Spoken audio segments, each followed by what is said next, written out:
Kalau udah bisa dengar, selamat sore lagi, sekali lagi. Perkenalkan, nama saya Denny Cesar Haber dari gudangkerja.co. Pada hari ini saya akan menjadi host sekaligus moderator pada webinar kali ini yang berjudul How to Scale Up Your Business with Basics of Digital Marketing. Webinar hari ini akan berlangsung selama kurang lebih 2 jam dan akan diawali dengan penyampaian materi dan akan diakhiri dengan sesi Q&A. Nah, teman-teman kalau misalnya ntar di tengah-tengah sesi webinar ada pertanyaan atau pengen menyampaikan pendapat, bisa langsung ditulis di kolom chat aja ya. Selain itu juga harap ntar ditunggu sampai akhir acara buat ngisi feedback form. Ntar dibagiinnya di akhir acara. Feedback form ini bakal berguna untuk bukti kehadiran kalian di webinar ini. Jadi akan kita pakai juga untuk pembagian e-certificate. Oke, saya juga mau kasih tahu rules-nya, yaitu ini dia. Bentar. Harap untuk mematikan mikrofon selama webinar berlangsung. Biar nggak berisik gitu. Baiklah nih, teman-teman kan pernah dengar ya pasti ya, pepatah yang bilang kalau tak kenal maka tak sayang. Nah, maka dari itu sebelum kita mulai, alangkah baiknya saya memperkenalkan dulu pembicara kita hari ini. Beliau ini adalah co-founder dari sebuah perusahaan bernama Manusa, yang merupakan sebuah digital marketing agency. Pada hari ini beliau akan menjelaskan poin per poin, mulai dari apa itu digital marketing hingga bagaimana cara melipat gandakan sales dengan digital marketing. Oke, langsung aja saya perkenalkan ya. Kak Billy, apa kabar Kak Billy? Halo, baik-baik. Wah, bagus, luar biasa. Silakan aja Kak, boleh langsung dimulai aja materinya. Waktu dan tempat saya persilahkan ya Kak. Oke, gue share screen-nya. Oke deh. Oke, sebelumnya kenalin lagi ya teman-teman. Nama gue Billy. Gue sekarang jalan bisnis namanya Manusa, itu digital marketing agency. So basically kita nih ngebantu klien dan customer kita get more klien dan customer. Jadi basically kita help them solve one of their biggest business problem, yaitu how to get more sales and leads. Oke, kita langsung masuk dalam webinar ya. Nah, di presentasi ini lo akan belajar, pertama, what is and why digital marketing. Terus yang kedua, kesalahan yang umum dilakukan dalam digital marketing. Lalu yang ketiga, cara melipat gandakan omset lo dalam 90 hari ke depan. Oke, pertama, kenapa sih gue jalanin bisnis ini? Kenapa gue melihat ini sebagai opportunity bahwa orang-orang nanti akan semua pakai digital marketing? Karena pertama, kalau misalnya lu sadar lu ngejual barang tuh sebenarnya simpelnya gini. Lu mau orang ngeliat barang lu, terus lu mau mereka merasa bahwa barang itu penting dan menguntungkan kalau mereka beli. Nah, buat poin yang pertama tadi, orang-orang tuh perlu ngeliat barang lu dulu. Dan di digital world ini, orang-orang tuh banyak orang yang bisa ngeliat barang lu. Contohnya gini, kalau misalnya zaman dulu nih, lu pasang iklan di billboard, lu pasang billboard di Bintaro. Orang-orang yang ngeliat kan pasti orang-orang Bintaro doang kan. Sedangkan kalau sekarang dengan digital marketing, itu lo bisa reach bahkan sampai satu Indonesia atau bahkan sampai seluruh dunia.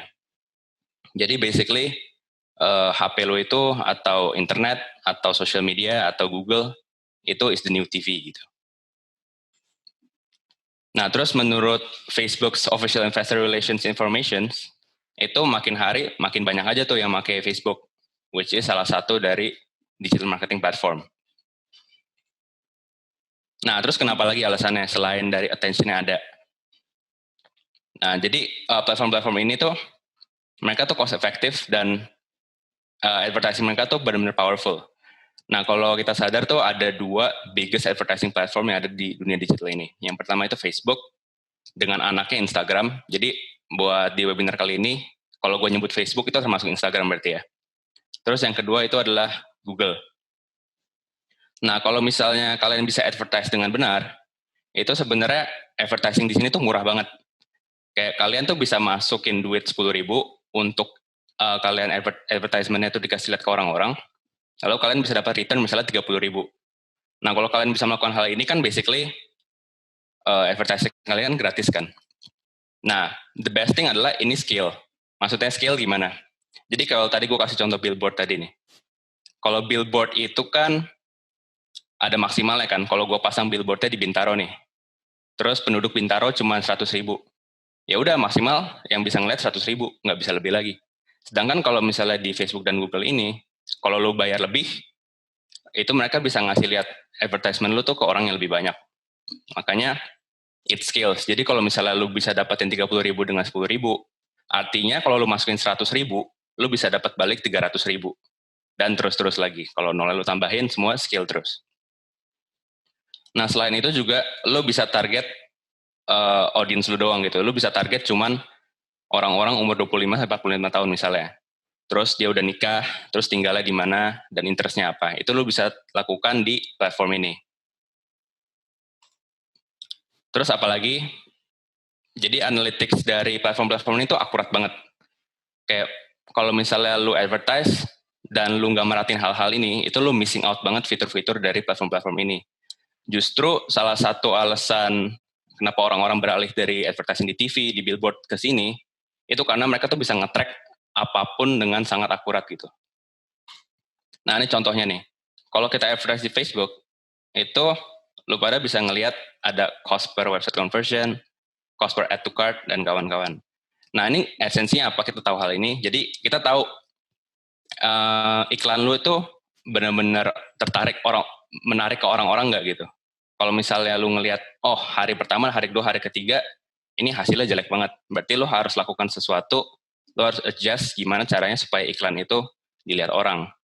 Nah beda kan kalau billboard lu bayar 30 juta nih, buat lu pasang seminggu. Nah lu nggak bisa ngetak gitu dalam 3 hari, berapa banyak orang yang ngelihat, berapa banyak orang yang ngebeli. Kalau sekali jelek ya udah, lu udah buang duit lu gitu ceritanya.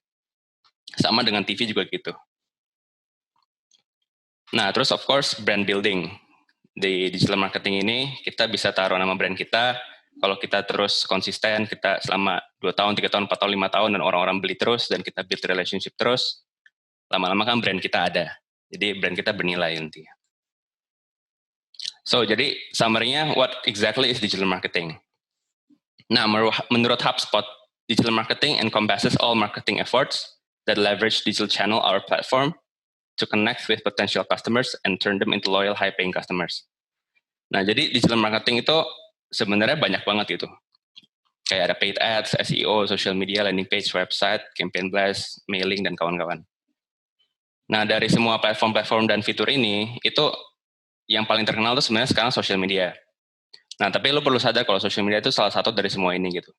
Kalau lu looking for long-term brand, terus lu pengen bisnis lu itu serius dan tahan sampai 10 tahun ke depan atau 20 tahun ke depan, lu nggak bisa ngandelin social media doang.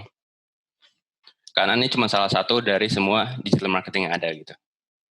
Jadi semuanya itu kerjanya kayak in union gitu, harus sinkron. Oke, lanjut. Nah, kesalahan apa yang umum dilakukan dalam digital marketing? Nah, ini adalah kesalahan terbesar nih. Orang-orang tuh biasanya mereka tuh guessing, bukan tracking. Jadi kebanyakan tuh orang-orang nebak-nebak gitu. Jadi mereka tuh ngebasisin semuanya dengan asumsi, dengan guessing gitu. Nah, konkretnya gimana? Nih, gue kasih contoh ya. Pernah nggak lu dengar hal ini? Belum ada nih yang pernah jual barang ini. Nah, pasti laku nih nanti. Nah, ini kan sebenarnya guessing ini. Lu nggak tracking gini. Lu kayak nebak-nebak. Kayak, wah orang-orang ini pasti beli nih kalau misalnya belum ada yang punya. Nah, padahal kan kenyataannya apa? Orang tuh beli barang tuh yang valuable to them, not you gitu. Terus, dan lagi kalau misalnya non-competitiveness, berarti kan nggak ada money flowing. Artinya, bukan berarti salah ya. Artinya ini kan lo harus ngebuka market baru, yang belum ada orang yang main di situ. Nah, kalau misalnya lo belum nge-track kayak, apakah customer ini emang mau barang lo, apakah customer ini emang punya problem, ya yang ada lo malah nanti nggak ada yang beli gitu. Makanya lo tuh nggak boleh guessing, tapi lo harus tracking. Nah, contoh lainnya, bro, bisnis gue nih lancar banget nih di IG. Lo buat IG aja buat bisnis lo. Nah, padahal kayak yang tadi gue bilang, Instagram tuh digital marketing itu bukan cuma Instagram atau Facebook. Digital marketing tuh luas banget. Nah, pertama-tama tuh lo harus research di mana your customers are hanging out gitu. Dan apakah customer lo tuh aktif cari lo. Nah, ini yang gue bilang barusan nih, social media itu cuma one of the digital marketing. Nah, contohnya gimana? Nih, let's say lo sekarang tuh general dentist. Berarti kan klien lu tuh orang-orang yang sakit gigi kan. Nah, skenario mana yang more likely ends up with orang-orang ini actually datang ke dentist? Nah, kalau misalnya lu sakit gigi, lu bayangin nih, apakah lu nge-google dokter gigi di Bintaro, atau lu lagi sakit gigi nih, aduh ngapain ya, lu malah search hashtag di Instagram sakit gigi, hashtag dokter gigi. Terus dari situ lu cari account-nya, terus lu DM atau appointment. Nah, more likely yang pertama ya. Nah, tapi balik lagi kayak yang gue bilang tadi, lu nggak boleh guessing atau tracking. Jadi kalau lu udah tahu, kayaknya ini yang pertama nih, nah lu harus actually check berapa banyak orang yang nge-search ini di Google. Oke, contoh lagi. Let's say sekarang lu aesthetic dentist, lu bukan general dentist kayak tadi. Berarti klien lu kan orang-orang yang mau giginya putih. Nah, skenario mana yang more likely ends up with mereka actually datang ke dentist untuk melakukan dental whitening contohnya. Apakah orang-orang yang Google orang-orang yang Google dental whitening di Bintaro, ataukah orang-orang yang scroll di IG terus ketemu ads 5 hal yang bisa membuat gigi Anda putih bersinar.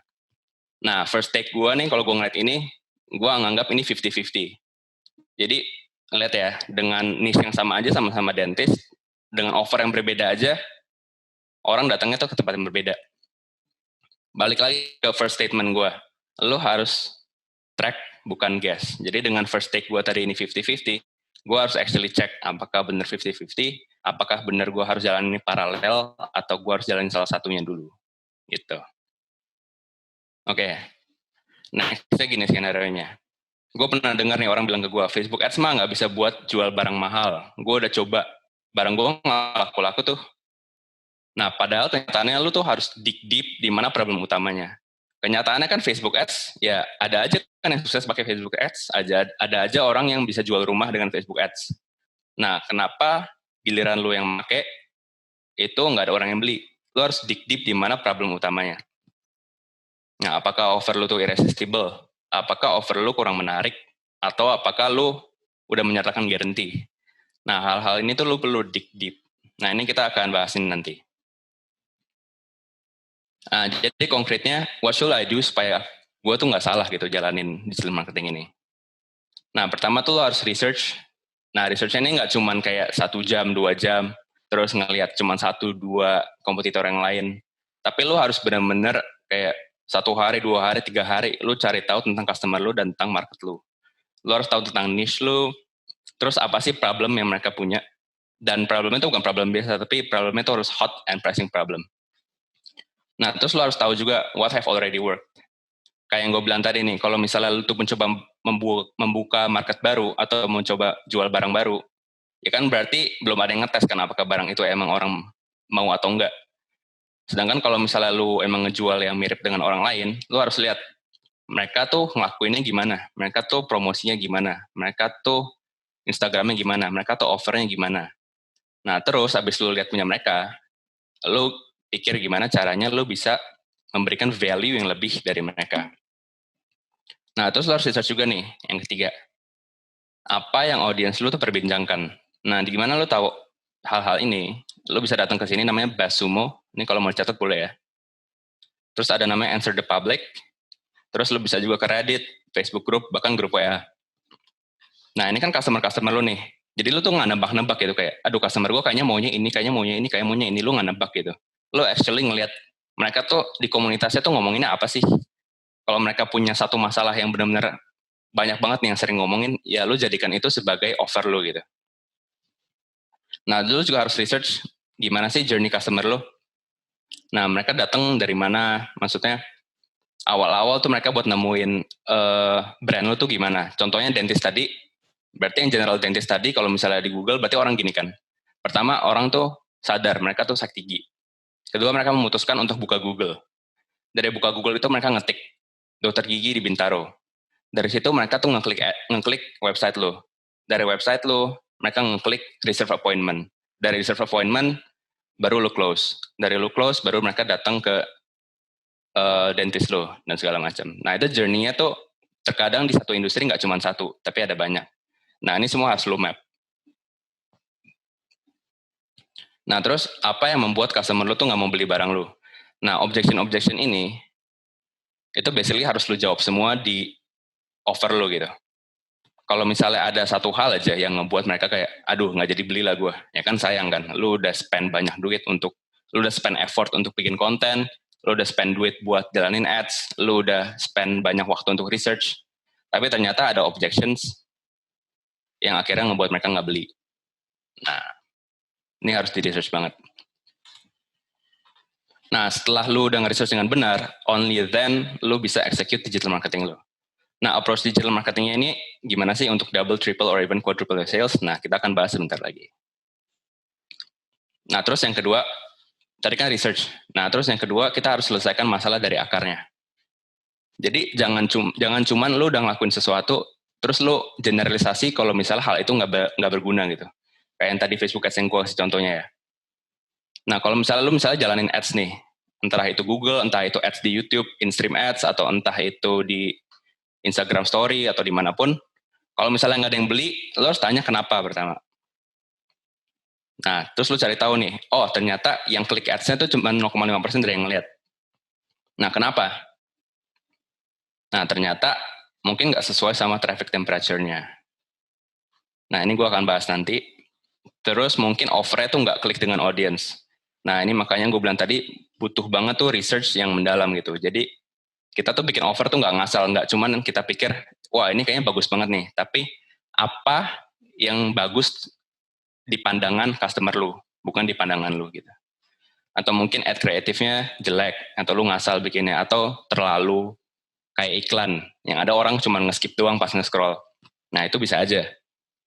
Nah, kalau misalnya lu tahu kenapa, baru lu tanya, gimana sih cara lu improve hal-hal ini? Jadi jangan cuma nebak-nebak gitu kayak, wah ini jelek nih, berarti Facebook Ads itu nggak berguna gitu, jangan gitu. Nah sekarang skenario kedua lagi, ads-nya diklik, tapi nggak ada yang chat. Nah kenapa? Nah mungkin ya yang di landing page atau yang datang ke Instagram lo itu merasa bahwa aduh offernya nih nggak sesuai nih, yang mereka jual tuh nggak sesuai. Nah, atau headline-nya nggak sesuai. Jadi mereka baru datang, mereka ngelihat, aduh ini nggak jelas nih, gue bingung mau ngapain di sini. Terus mereka tutup lagi.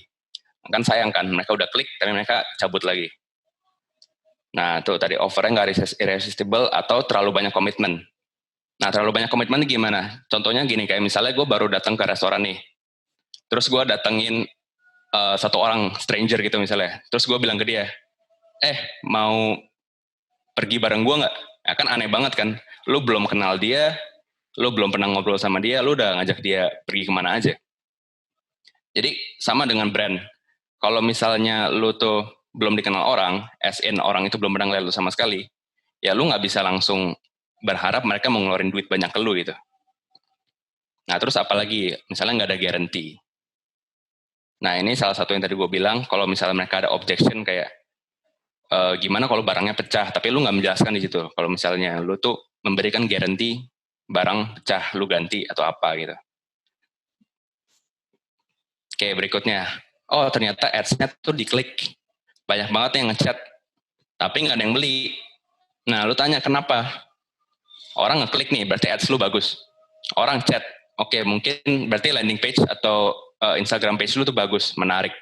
Dan mereka semua punya objection tuh terjawab semua. Nah, pas mereka chat tapi nggak ada yang beli. Nah, kenapa? Mungkin CS-nya kurang jago nih buat closingnya. Atau nggak ada urgency.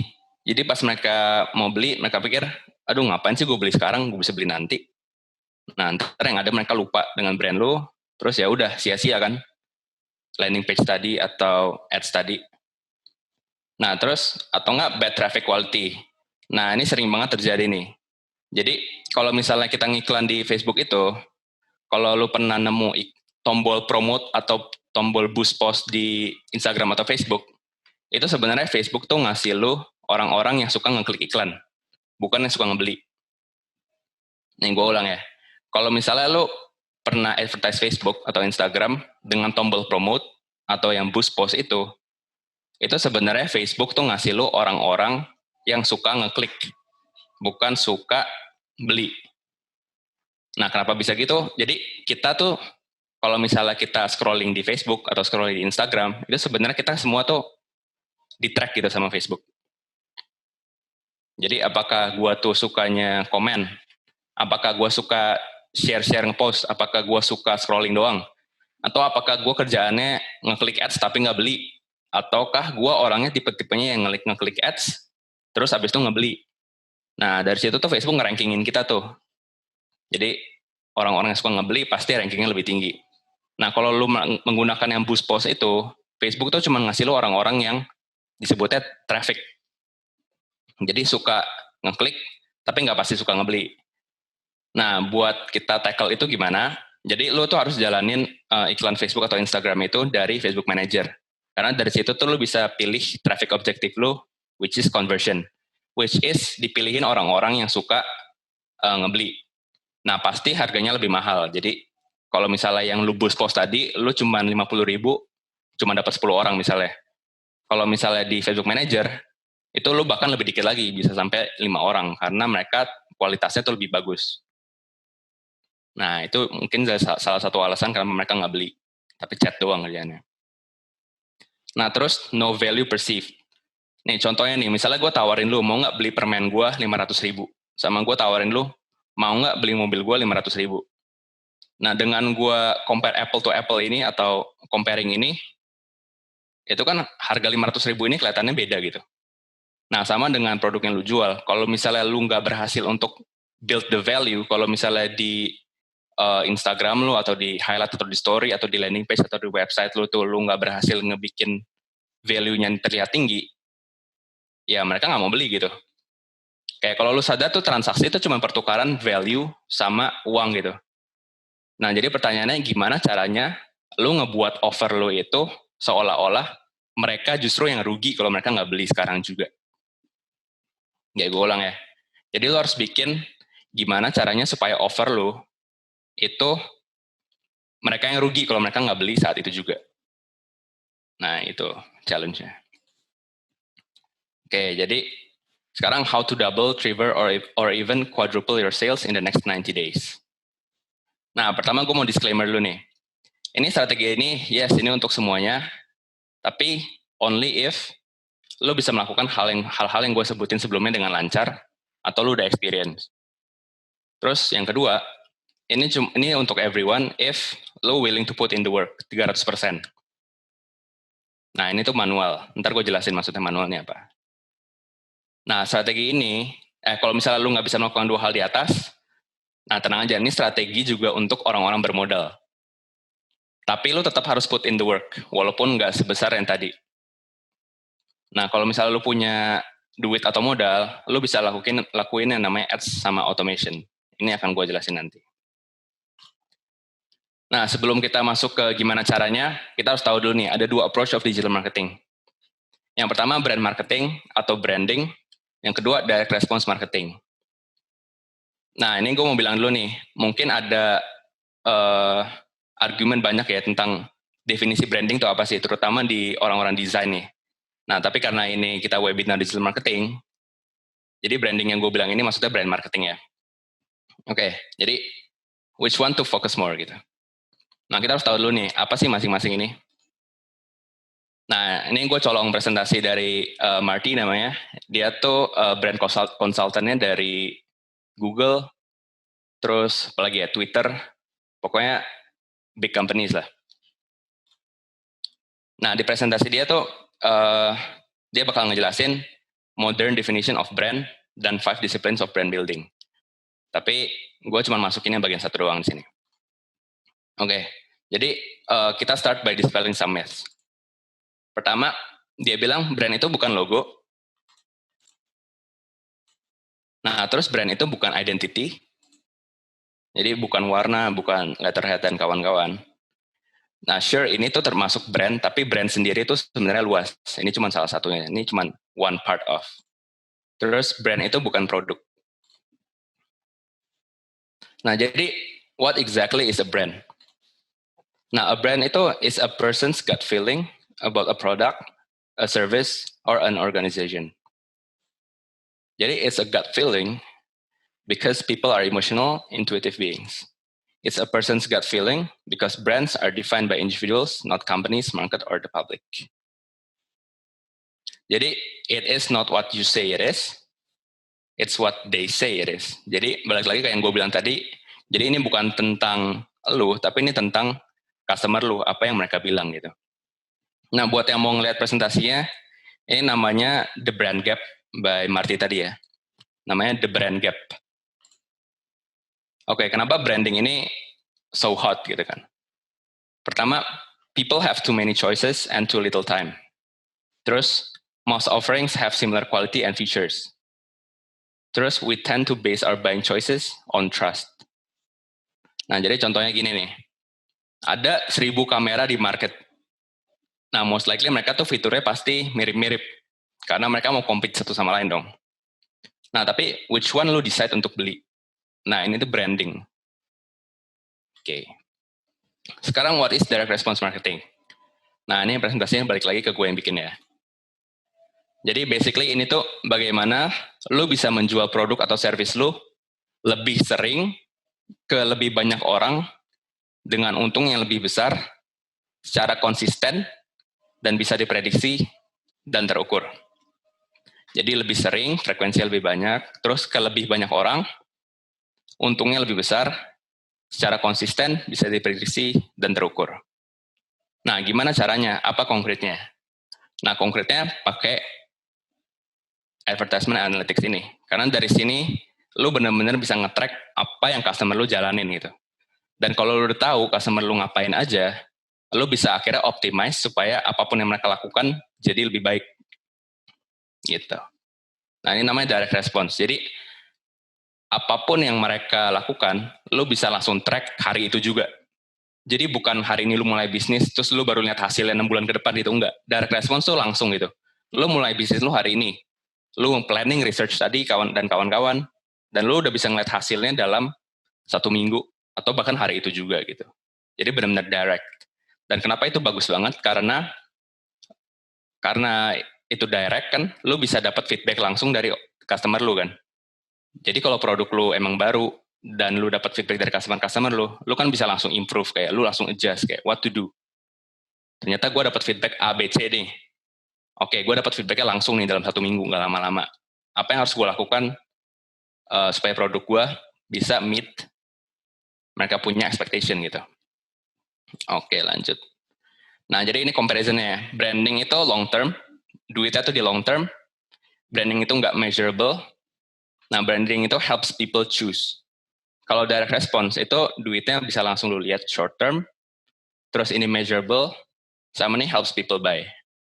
Nah, sekarang pertanyaannya, yang mana yang harus lu lakukan untuk bisnis lu?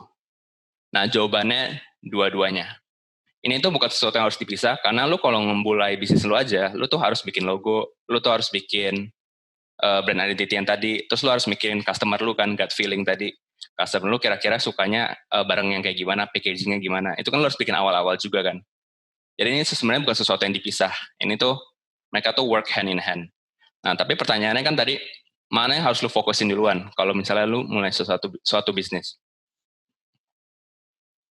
Oke, jadi gue bikin baseline-nya gini nih. Kalau misalnya total omset bisnis lu belum banyak atau belum lebih dari 30 M, atau kalau bisnis lu itu nggak berhubungan sama personal branding atau educational platform, maka lu harus lakuin 80% direct response dan 20% branding. Nah, karena di sini tuh dimana money-nya tuh being made. Jadi kalau misalnya lu bisnis lu keburu mati, ya gimana lu bisa dapetin duit di long term gara-gara branding ini? Dan lagi kan dengan ini lu bisa dapetin feedback dari customer lu kan. Jadi itu lu bisa adjust supaya lu bisa ngasih value yang lebih ke si customer ini. Nah, atau gue rephrase-nya gini nih, kalau nggak ada calon buyer, siapa yang mau choose produk lu? Ya, ingat branding itu how people choose your product. Kalau misalnya direct response itu how people buy your product. Gitu. Oke, jadi balik lagi pertanyaannya, gimana sih caranya gue double, triple, or even quadruple your sales in the next 90 days? Nah, pertama kita harus lihat nih, kayak tadi gue bilang di awal, sebenarnya simpelnya gini kalau orang beli barang. Pertama mereka ngelihat, terus kedua mereka mikir-mikir nih, ini tuh beneran bagus buat gue beli nggak? Terus akhirnya mereka beli. Nah, setelah itu mungkin ada stage lagi, yaitu mereka repurchase, beli lagi, atau mereka share ke teman-temannya. Sebenarnya sesimpel itu aja. Nah, kalau misalnya gue bikin dalam tulisan tuh kayak gini nih. Kalau lu punya masalah leads atau sales, itu basically pertama, not enough people see your product or service. Itu traffic problem. Terus kedua, people aren't interested to buy, which is conversion problem. Terus ketiga, you don't have a sophisticated back end for your business. Terus keempat, ini internal problem. Kayak misalnya tim lu nggak bener lah, atau misalnya produk atau service lu nggak bener, atau misalnya pricing lu salah, margin lu salah, atau lu punya leadership problem. Nah, ini tuh problem keempat. Nah, back end ini apa? Back end ini tuh basically kalau orang udah ngebeli, gimana lu keep a relationship sama orang-orang yang udah beli. Nah, contohnya kalau misalnya di Instagram kalau misalnya di Instagram itu biasanya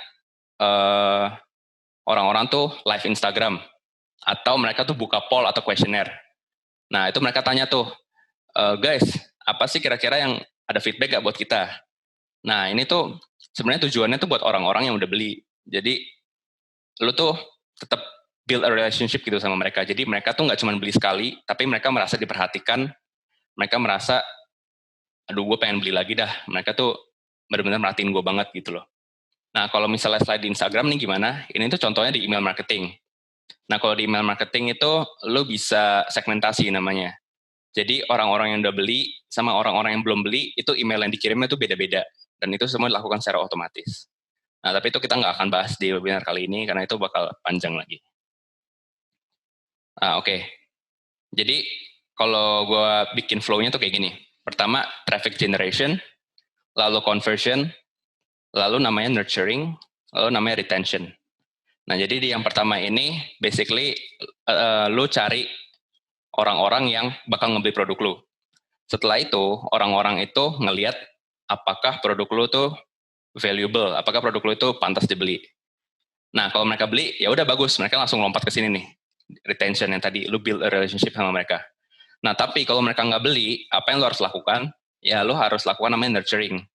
Jadi lu build a value gitu, lu bikin value supaya mereka merasa kalau produk lu tuh emang mereka yang rugi kalau mereka nggak beli. Nah, caranya itu ini nih, kalau traffic generation itu pakai advertisement tadi, atau pakai SEO, atau juga bisa pakai konten social media ya. Terus kalau conversion, untuk lu memastikan bahwa mereka beli, itu lu pakai website, atau landing page, atau social media. Nah, kalau nurture itu pakai campaign blast, ini maksudnya email marketing ya. Atau lu story, terus automated mailing, atau lu retargeting. Nah, retargeting ini apa? Retargeting ini, kalau misalnya lu pernah ke Traveloka nih, ke website Traveloka, lu mau beli tiket ke Bangkok misalnya. Nah, kalau lu sadar itu, abis lu pilih-pilih tiket, terus lu nggak jadi beli, terus lu buka Facebook atau Instagram, itu pasti muncul iklan mereka. Nah, itu namanya retargeting. Nah, kenapa penting banget retargeting ini? Karena ada namanya rule of 7 of marketing. Nah, rule of 7 ini itu basically bilang gini nih, orang-orang perlu ngelihat brand lu 7 kali, supaya mereka trust dan mereka ngebeli. Jadi kalau belum 7 kali, ya kayak kurang lebih mereka masih nggak yakin gitu lah. Nah, selain retargeting ini, lu harus lakukan namanya retention. Itu melakukan CRM sama Tribe. Nah, CRM ini itu Customer Relationship Management. Itu bahasa kerennya yang gue bilang tadi, kayak buka poll atau perhatiin customer lu. Nah, Tribe ini juga sebenarnya mirip-mirip. Nah, Tribe ini kayak lu bikin komunitas gitu. Jadi, bukan lu doang yang build a relationship sama mereka, tapi mereka sebagai customer lu, dan customer-customer lainnya itu juga bikin relationship satu sama lain. Nah, ini biasanya contohnya di grup Telegram, atau di grup WA, atau di Facebook group gitu ya. Nah, ini key points-nya nih buat masing-masing. Nah, ini gue pisahin kedua. Pertama, buat yang nggak ada modal gimana, sama yang buat bermodal. Nah, ini pasti yang ini tuh pasti bisa cepat. Kalau yang ini tuh, yang gue bilang tadi, lu tuh pasti butuh hard work 300%. Jadi, sebelum lu mulai, lu harus tahu dulu, lu mau jadi yang mana. Lu mau jadi orang yang nggak no modal, atau lu mau jadi orang yang bermodal. Nah, ini key points-nya nih. Buat orang-orang yang nggak ada modal, untuk traffic generation-nya tuh, lu harus cold call, atau cold DM, atau cold follow. Nah, ini gue kasih batasnya tuh 100 per hari. Nah, ini contohnya gimana? Kalau misalnya lu pernah buka IG nih, lu pasti pernah buka dapat DM yang kayak orang nge-spam gitu, kayak, "Hai Kak, saya dari ini, mau nggak ini." Itu namanya cold DM. Jadi lu nge-DM-in orang-orang yang lu bahkan nggak kenal gitu. Nah, ini gunanya buat apa? Supaya lu dapat attention mereka. Nah, kalau misalnya lu ngerasa tuh, gue tuh nggak pernah buka yang kayak gitu-gitu. Nah, tapi kalau lu lakukan itu kayak 100 kali, pasti ada aja yang kayak, wah ini apa nih, kayak tertarik gitu loh. Nah, ada juga namanya cold follow, atau orang-orang sebutnya follow unfollow. Nah, ini banyak banget nih argumentasi kayak, ini boleh atau enggak, boleh atau enggak. Tapi sebenarnya esensinya nih, kalau lu follow, basically nama lu tuh muncul di Instagram orang itu. Nah, kalau misalnya orang itu kayak tertarik, nih siapa sih orang nge-follow gue? Nah, mereka ngeklik nama lu, terus mereka ngelihat profile lu gitu.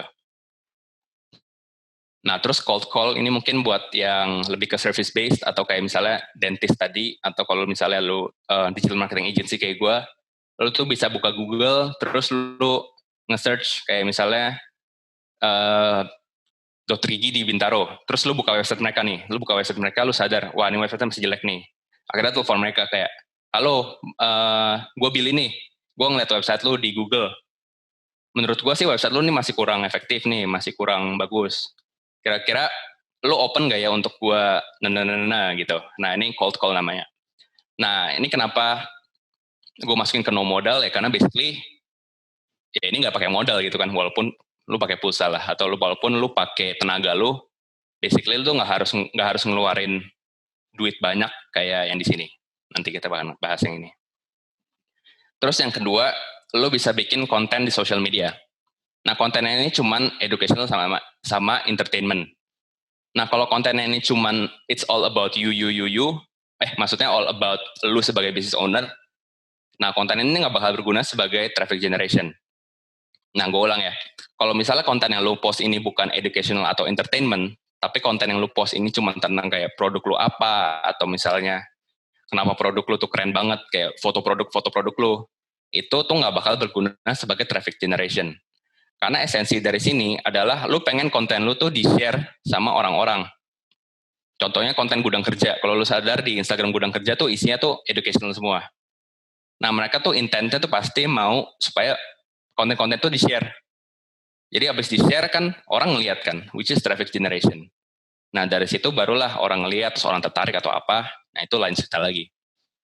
Nah, buat orang-orang yang bermodal, yang punya duit, atau yang punya, atau yang sultan, lu bisa langsung mulai dengan Facebook Ads, Google Ads, atau Marketplace Ads. Nah, ini ada key points-nya nih. Pertama, lu tuh nggak boleh jualan di ads. Jadi gunanya advertisement itu cuma untuk supaya orang ngeklik. Nih gue ulang lagi nih, lu nggak boleh jualan di advertisement. Inilah kesalahan kayak orang-orang yang jalanin ads.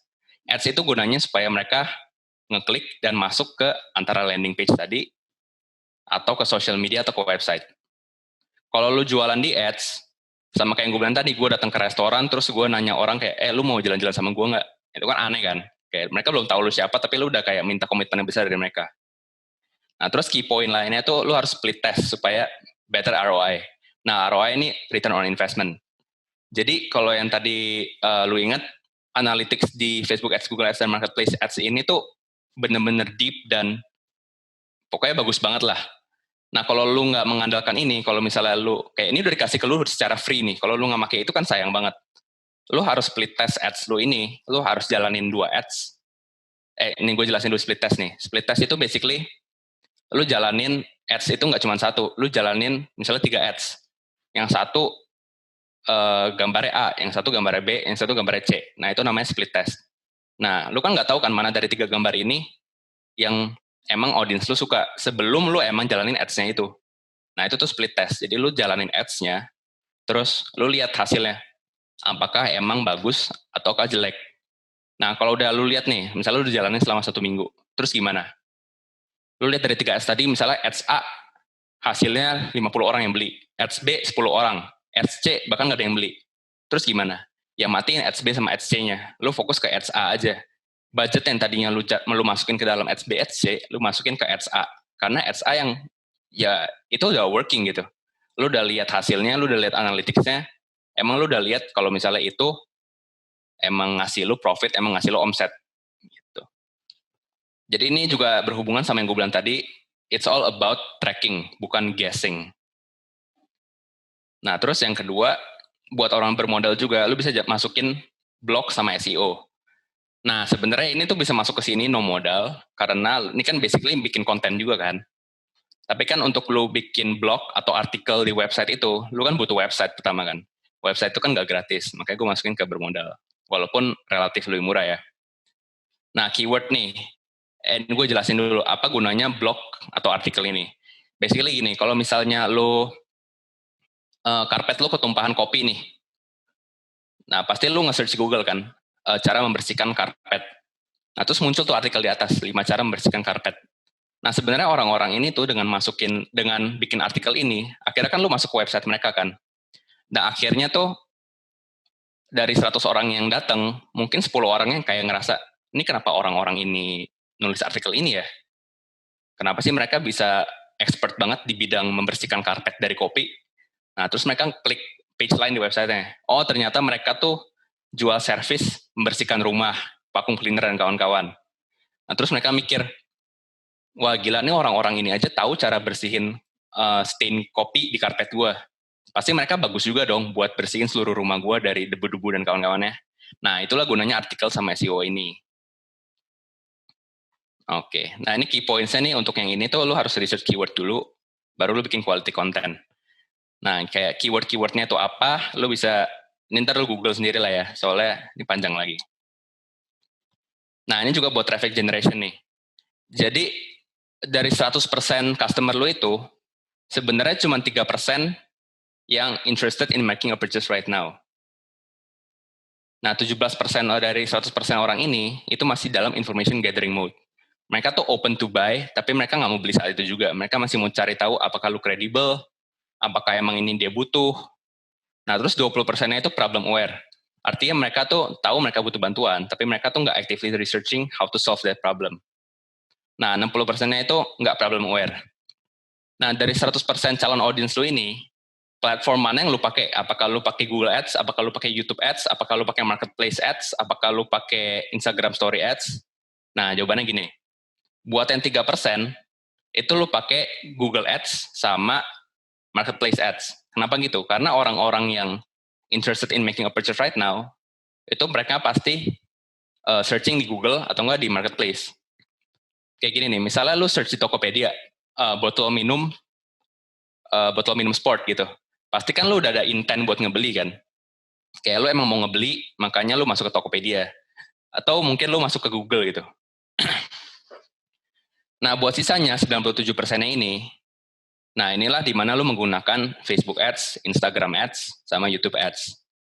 Nah, sayangnya nih, most businesses sama most of your competitors itu fokus only on the 3%. Nah, the way mereka craft offer mereka, the way mereka jualan, the way mereka bikin advertisement-nya itu cuma buat attract ini. Artinya tuh mereka bikin Facebook Ads misalnya. Mereka tuh nganggap orang-orang yang bakal ngeliat tuh udah siap untuk beli gitu, padahal belum. Padahal mereka tuh butuh informasi lebih lanjut. Padahal mereka tuh butuh ngeliat credibility lu. Nah, makanya yang gue bilang tadi, ads itu gunanya bukan buat jualan, tapi gunanya untuk redirect orang-orang itu untuk masuk ke step lebih lanjut. Jadi, lu nggak boleh minta komitmen mereka langsung beli di ads-nya itu. Karena mereka itu termasuk 97% ini loh, yang belum siap untuk membeli saat itu juga. Oke. Nah, buat stage berikutnya yang conversion itu, kebagi dua juga nih. Buat yang nggak punya modal sama yang bermodal. Nah, kalau yang nggak punya modal, terpaksa mainnya cuma bisa di Instagram. Nah, caranya gimana? Caranya lu bikin highlight dengan struktur sales pitch. Nah, ini lu cari di Google sendiri ya. Terus jangan lupa masukin guarantee.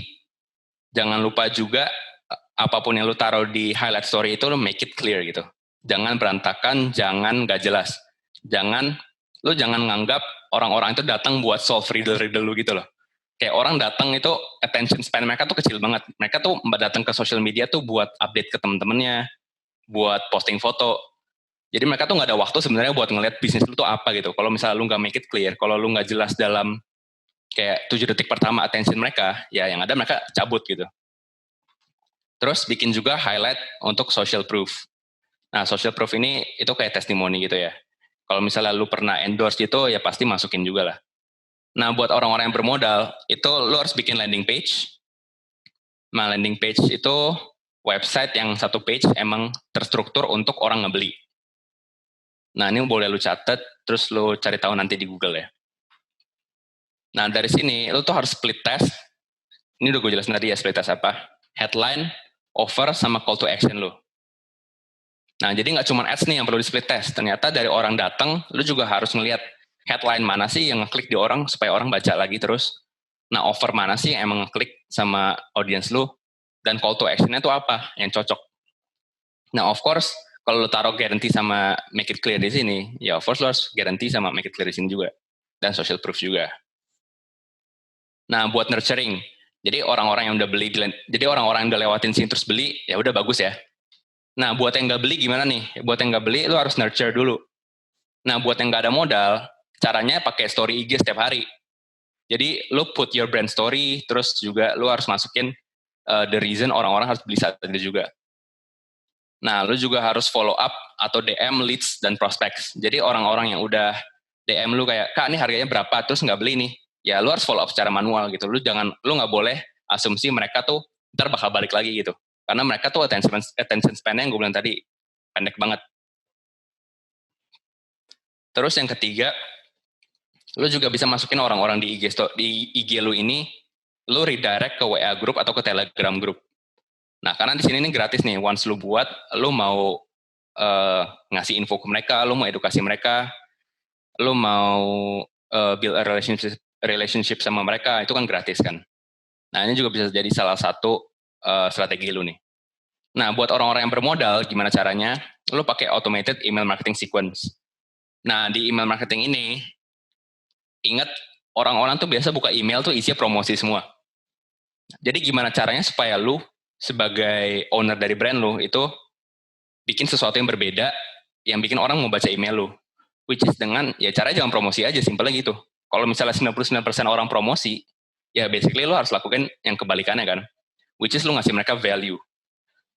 Nah bukan berarti lu gak boleh selling ya, lu tetap harus selling kan. Kan tujuan lu supaya mereka ngebeli barang lu. Tapi proporsinya harus benar nih, 80% value, 20% untuk selling. Nah dan lagi email lu tuh gak boleh ngebosenin. Nah disinilah skill copywriting lu tuh benar-benar penting. Nah, of course kita nggak bakal ngebahas copywriting di webinar kali ini. Terus buat orang-orang bermodal juga, lu bisa jalanin retargeting ads. Ini yang gue bilang tadi, yang kayak Traveloka itu kalau orang nggak jadi beli, muncul di sosial medianya. Nah, tujuan retargeting ads ini buat bawa orang-orang itu balik ke landing page mereka. Jadi pas mereka, misalnya nih, mereka mau beli, tiba-tiba mereka ada telepon. Terus mereka lupa nih mau beli, karena mereka tutup kan. Nah, dengan ada retargeting ads ini, mereka jadi ingat, oh iya tadi kan gue mau beli ini. Jadi mereka balik lagi ke landing page, nah, terus baru mereka beli dari situ. Kalau mereka masih nggak beli lagi, ya lanjut lagi masuk ke sini, retargeting lagi. Nah, buat yang retention itu gimana? Buat yang nggak ada modal, ya lu tetap harus story IG setiap hari, tapi yang kali ini isinya tuh poll atau questionnaire. Jadi lu tanya ke audience lu, apa sih yang mereka butuh, apa yang mereka nganggap concern, gimana caranya lu nge-upgrade produk atau service lu. Terus juga lu harus live IG 2-3 hari sekali, untuk nunjukin bahwa brand lu tuh sebenarnya ada orang di balik itu loh. Karena people itu trust people, mereka tuh nggak trust brand sebenarnya. Sama kayak contohnya Tesla atau siapa lagi itu loh brand yang ada orangnya. Kalau sadar Tesla itu kan sebenarnya CEO-nya Elon Musk itu kan terkenal banget kan. Jadi sebenarnya ada orang di balik brand itu gitu loh. Nah terus tetap lo follow up sama atau DM orang-orang yang udah ngebeli, yaitu hot buyers gue bilangnya, dengan special offer. Jadi orang-orang itu tuh merasa diapresiasi gitu. Jadi mereka yang udah pernah ngebeli, terus mereka dapat promo spesial gitu dari lu. Kayak, Kak, thank you banget nih udah ngebeli produk saya 3 kali. Nah, buat yang berikutnya kita ada promo spesial nih, cuma berlaku untuk 1 hari gitu. Nah, itu lu harus follow up secara manual. Makanya ini untuk orang yang no modal. Nah, lu juga bisa ngadain promo untuk community events. Contohnya gimana? Contohnya misalnya di Instagram lu taruh event, kalau lu ngepost di IG lu dapet hadiah apa gitu. Nah, itu lu bisa planning event apa yang bagus dan promo apa yang bagus. Nah, buat orang-orang yang bermodal, lu bisa lakuin segmentasi email marketing.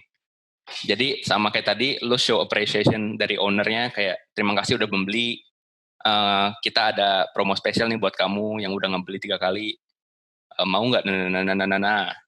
Dan juga sama special offer untuk hot buyers. Dan juga lu bisa upsell atau cross sell via email atau retargeting ads. Nah, jadi orang-orang yang udah beli ini kan sebenarnya lebih gede chance-nya untuk mereka ngebeli barang lu yang lain dibanding orang-orang yang belum beli. Jadi gini loh, kalau misalnya gue udah beli sepatu Nike nih, berarti kan gue udah tahu kalau misalnya sepatunya tuh bagus, sepatunya tuh nyaman gitu. Jadi more likely untuk gue beli barang-barang Nike yang lain. Nah, kalau misalnya orang-orang itu udah ngebeli brand lu, udah ngebeli produk lu, udah ngebeli service lu, dan emang bagus ya, berarti kan mereka more likely untuk ngebeli barang-barang yang lain kan. Nah, itu termasuk dalam retention ini. Lo bisa lakukan nih. Oke, itu aja sih. Nah, dari agensi gue nih, gue ada free consultation 30 menit. Kalau misalnya lu nganggap semua hal ini tuh masih terlalu basic atau dasar, itu gue nggak bisa jelasin semuanya di sini. Nah, kalau lu free consultation ini, itu lu mau nanya-nanya, kalau misalnya buat brand ini bisa nggak sih kayak gini? Kalau misalnya buat brand gue gimana strateginya? Nah, itu lu bisa booking di sini, www.manusia.id. So, anyways, itu aja sih. Thank you semua. Oke, itu dia semua materi kita hari ini. Makasih banyak ya Kak Billy atas pembawaan materinya yang sangat detail juga nih. Semoga materi yang disampaikan bisa berguna untuk kita semua ya, yang baik yang usahanya belum ada atau yang udah berjalan usahanya. Ini kalian jangan kemana-mana dulu karena abis ini kita bakal Q&A nih selama 30 menit ke depan. Oke. Langsung aja Kak Billy, kita jawab pertanyaan-pertanyaannya. Digital marketing tuh kayak MLM bukan? Bisa dijawab tuh Kak mungkin. Bukan sih sebenarnya sih, tapi lu tuh bisa MLM di digital marketing. Jadi kebalik ya, bukan digital marketing tuh MLM, tapi lu bisa MLM di digital marketing. Sebenarnya digital marketing tuh basically marketing biasa, cuman dilakukan secara digital gitu aja sih, sesuai namanya aja. Jadi nggak necessarily multi level gitu. Oke, kita lanjut lagi ya. Ini ada yang nanya lagi nih dari Kak Elizabeth Vanessa. Gimana caranya bikin tribe kakak kalau followers atau buyers-buyersnya pada pasif terus gak tertarik gitu?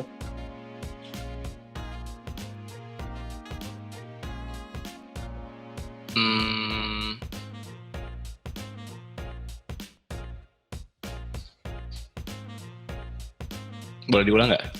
Oke, bentar ya. Gimana mikir juga nih.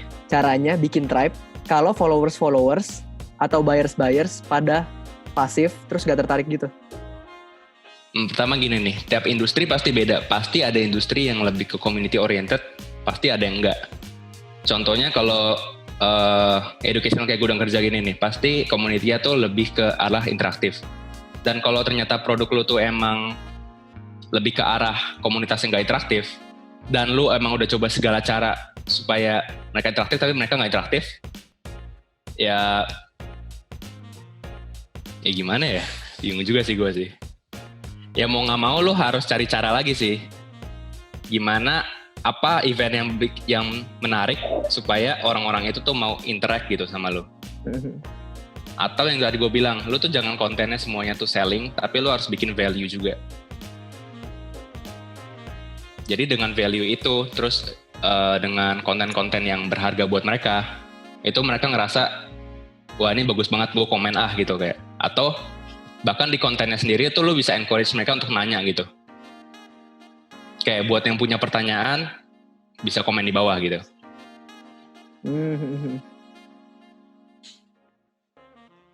Oke. Udah terjawab belum nih mungkin Kak Elizabeth? Apakah menjawab? Gue agak bingung juga sih jawabnya ya. Oh udah tuh katanya oke mantap Gan. Oke. Oke, pertanyaan selanjutnya ya. Kak, Facebook Ads, ini dari Dinda Putri. Kak, Facebook Ads sama Instagram Ads lebih efektif mana dan kenapa? Beda-beda tiap industri. Kayak yang gue bilang tadi, basisnya tuh lo gak boleh guessing, tapi lo harus tracking.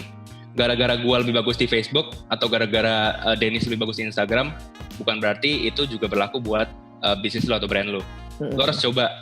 Jadi kalau misalnya lo jalanin Facebook Ads ini, ada namanya placement kan. Ini gue ngomongin dari Ads Manager ya. Ada placement, lu bisa taruh di mana? Lu bisa taruh di Facebook Newsfeed atau Facebook Story atau di Instagram. Nah, abis lu jalanin selama 1 minggu, lu bisa lihat hasilnya dari situ. Kalau emang hasilnya drastis nih, misalnya di Instagram orang beli 50. Di Facebook orang cuma beli 10. Itu kan drastis kan? Nah, lu bisa stopin dah tuh yang di Facebook. Gitu. Jadi all in all, lu harus ngetes mau nggak mau, karena lu nggak boleh guessing. Oke, jadi kayak tergantung ininya ya, tergantung sama bisnis lu juga ya. Yes, benar. Oke, apakah menjawab ini Kak Dinda?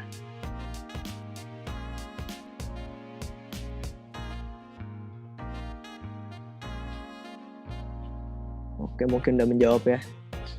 Semoga menjawab ya. Oke. Oh, menjawab. Oke. Ini ada lagi dari Daniel Alvin. Lebih penting company's growth atau scale-nya, Kak? Lebih penting growth atau Scale-nya. maksudnya lebih penting profit atau omset gitu? Atau gimana nih Alvin nih? Coba, bisa dijelasin lagi, Kak?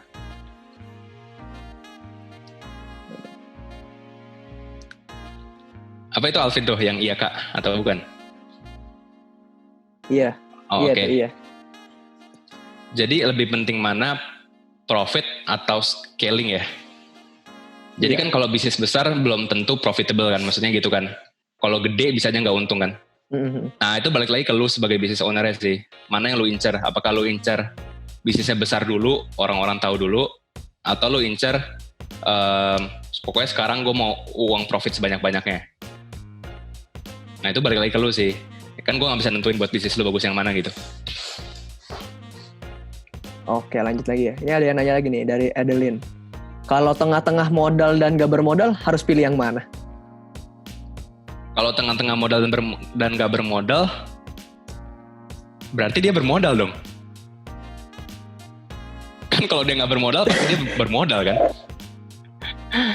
Aduh gimana nih? Ya udah gini deh, misalnya dia punya modal tapi dikit ya. Iya, mungkin gitu maksudnya. Kalau punya modal tapi dikit, ya nggak apa-apa. Kalau lu masukin ads tadi itu kan, lu nggak perlu langsung masukin banyak kan. Lu bisa masukin dikit dulu, kayak misalnya sehari 30.000 atau sehari 20.000. Itu kan lu bisa. Nah dari kecil-kecil itu, misalnya udah nemuin berhasil nih, dari 20.000 lu dapet 25.000 balik. Lu untung goceng kan, 5.000 nih. Nah 5.000-nya itu lu masukin lagi. Jadi yang awal 20.000, lu untung 5.000, sekarang awalnya 25.000. Dari awalnya 25.000 per hari, lu dapat balik sekarang 35.000. Nah, lu masukin lagi tambah gitu terus. Jadi awalnya kecil, kalau lu emang udah bisa bikin itu jadi gede, kalau lu udah bisa bikin itu profitable, kan lama-lama kayak bola salju gitu, lama-lama makin besar. Oke. Gitu. Apakah menjawab Kak Adeline? Oke. Menjawab. Ini ada pertanyaan lagi dari Kak Ferani. Mau tanya Kak, semakin banyak sosmed atau toko online yang dipakai, apakah akan semakin besar juga peluang orang buat beli? Atau lebih bagus fokus ke satu sosmed atau toko online saja? Kalau gue sih prinsipnya gue lebih suka fokus ke satu. Pas satu itu udah berhasil, udah otomatis, baru gue spread out. Jadi sama kayak gini nih, analoginya nih. Misalnya gue sekarang buka perusahaan ngebor oil nih. Kan ngebor oil itu kan butuh dalam kan. Sama kayak bisnis kan lu kalau misalnya lu cuman nyoba-nyoba doang ya lu nggak dapet duitnya gitu, cuma dikit banget. Nah kalau misalnya ngebor oil, lebih mending mana lu tancap satu, ngebor sampai dapet, baru abis itu banyak, atau awal-awalnya lu langsung banyak tapi ngebornya dikit-dikit. Bandingin dulu, satu dulu. Iya, gue juga preference gue gitu. Oke, apakah menjawab ini Kak Ferani? Udah cukup menjawab? Sudah.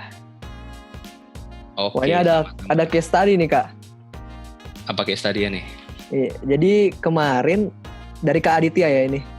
Jadi kemarin perusahaan properti Lavon nge-host lomba nyanyi buat raise awareness brand mereka. Apakah cara seperti itu efektif Kak?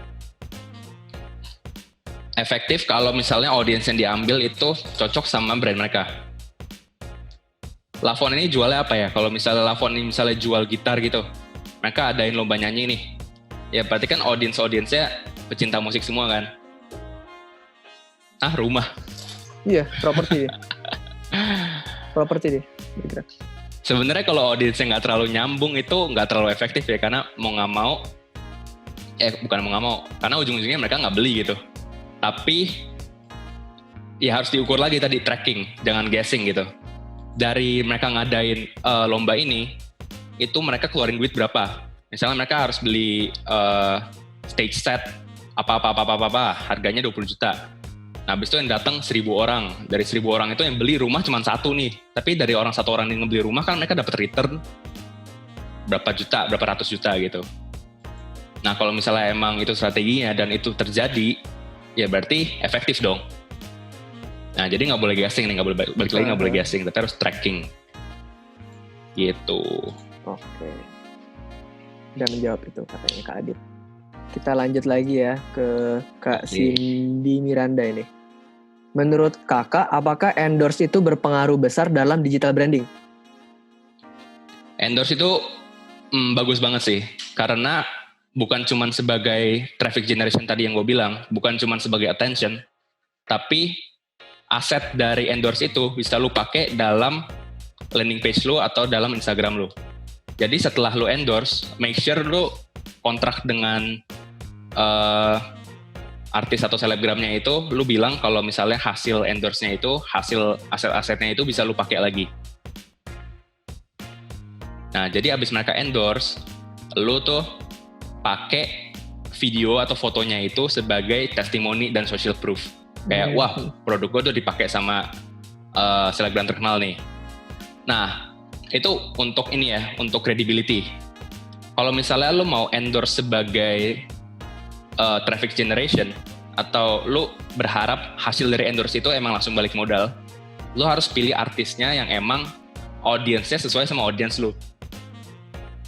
Jadi sama kayak tadi nih, yang Lavon kan gak cocok nih. Sekarang misalnya lu jual kamera, berarti kan target lu tuh orang-orang yang lifestyle, yang adventurer gitu kan, yang suka foto-foto.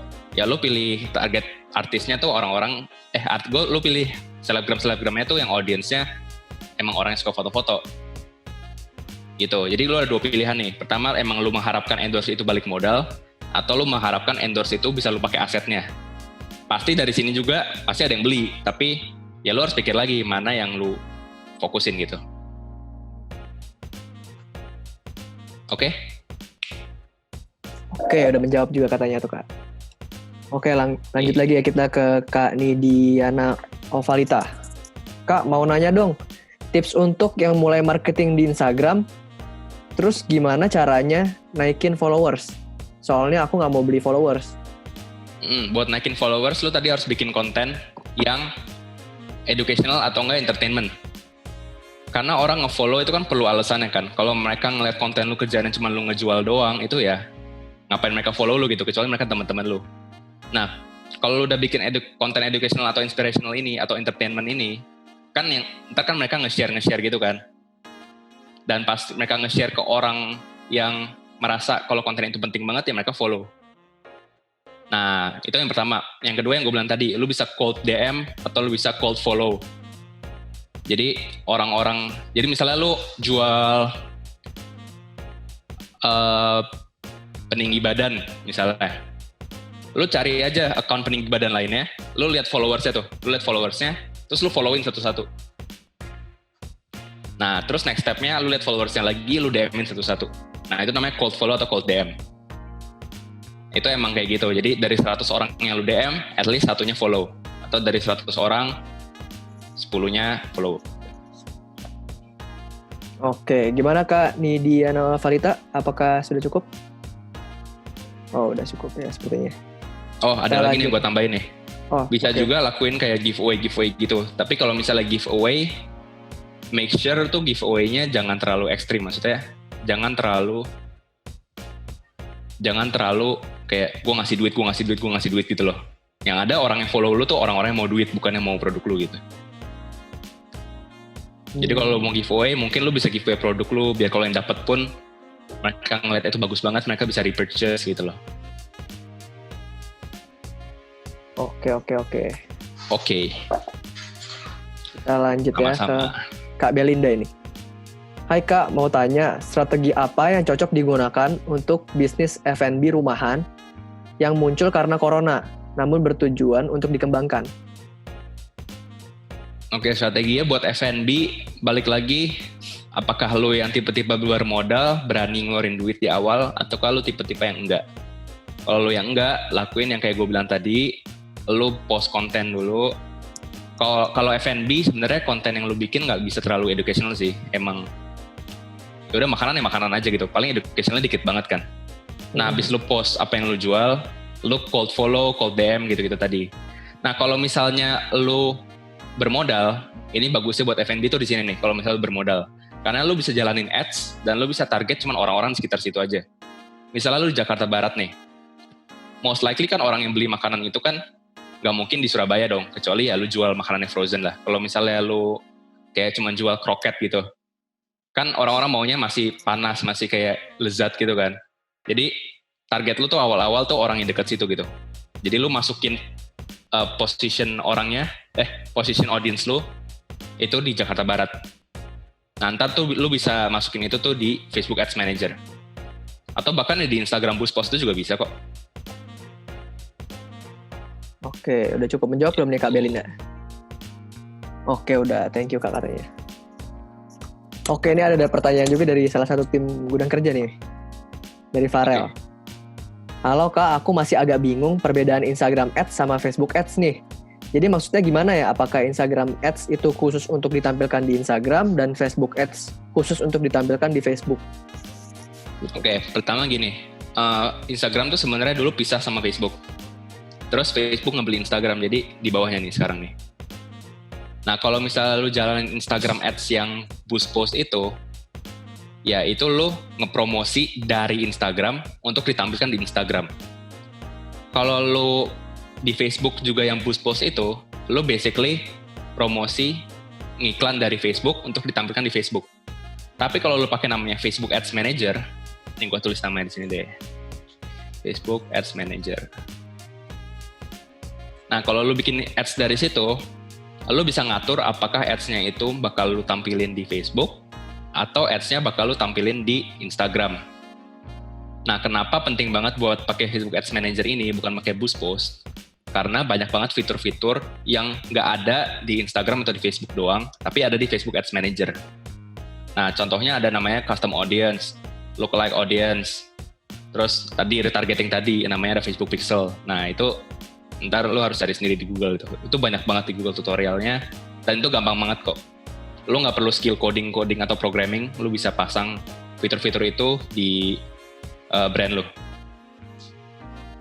Oke, gimana Kak Farel? Udah cukup menjawab? Oh, sangat jelas katanya. Terima kasih ya Kak Billy. Oke, ini ada pertanyaan lagi dari Kak Karisa Naomi.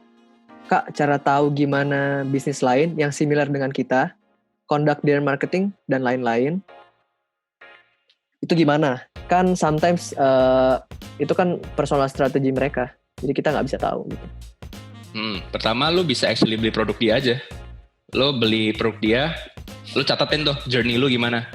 Awal-awal lu di mana, lu kemana, mereka follow up berapa lama, mereka follow up-nya gimana, mereka balasnya gimana, apakah mereka bilang oke, kita lagi ada promo khusus untuk hari ini. Itu kan lu bisa catat tuh kayak, wah mereka tuh pakai urgency dan kawan-kawan. Nah, atau kalau misalnya lebih teknis lagi, selain lu actually ngebeli barang itu, lu bisa masuk ke dalam ada tools-tools di Google yang lu bisa analyze kompetitor lu. Contohnya misalnya namanya SEMrush atau Ubersuggest. Ini untuk lebih ke analyze ini sih website. Nah, atau ada juga option ketiga, ya lu actually tanya aja ke orangnya gitu. Semoga dia mau balas. Oh iya, ada juga namanya ini nih, Ads Library. Gue ketik ya, Ads Library.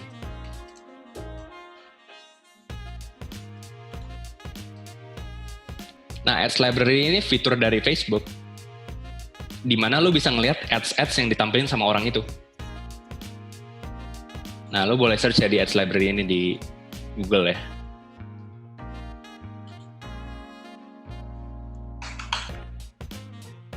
Oke. Oke. Gimana Kak Naomi, apakah sudah menjawab? Oke, udah menjawab.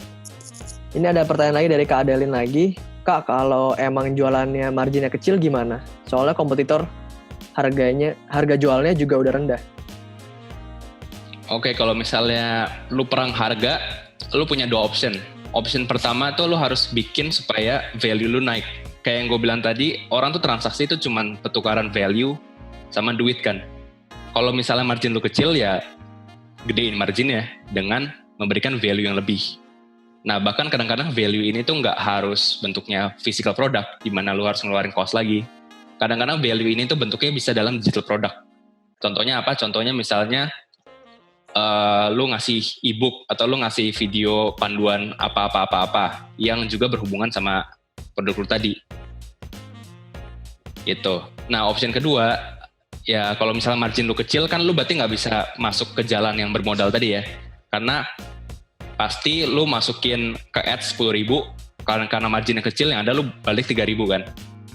Nah, gara-gara lu nggak bisa masuk ke jalur bermodal tadi, ya mau nggak mau lu harus masuk ke jalur no modal tadi. Yang lu harus jalan itu secara organik, lu bikin konten, terus nih pelan-pelan, ya lu berharap yang lu lakukan selama setahun atau 2 tahun bisa sama dengan selama 90 hari tadi buat yang bermodal. Gitu. Oke, kalau nggak ada kita tutup sesi Q&A-nya ya. Sampai di sini aja.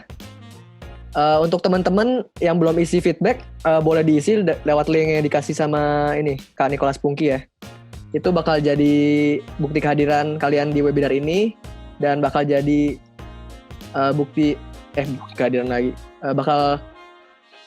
Pokoknya ntar e-certificate bakal dikirim melalui email yang kalian taruh di Google Form itu. Oke, bagi kalian yang tertarik untuk mengikuti webinar selanjutnya mengenai personal branding, bisa langsung follow aja Instagram Gudang Kerja di @gudangkerja.co untuk informasi lebih lanjut. Selebihnya itu saja dari saya, Denny Cesar Haber. Kami seluruh tim Gudang Kerja ingin memberikan terima kasih yang sebesar-besarnya kepada Kak Billy dan semuanya yang telah hadir di sini sampai akhir acara. Oke, thank you Dengan semua. ini saya akhiri ya. Terima kasih semuanya. Bye-bye.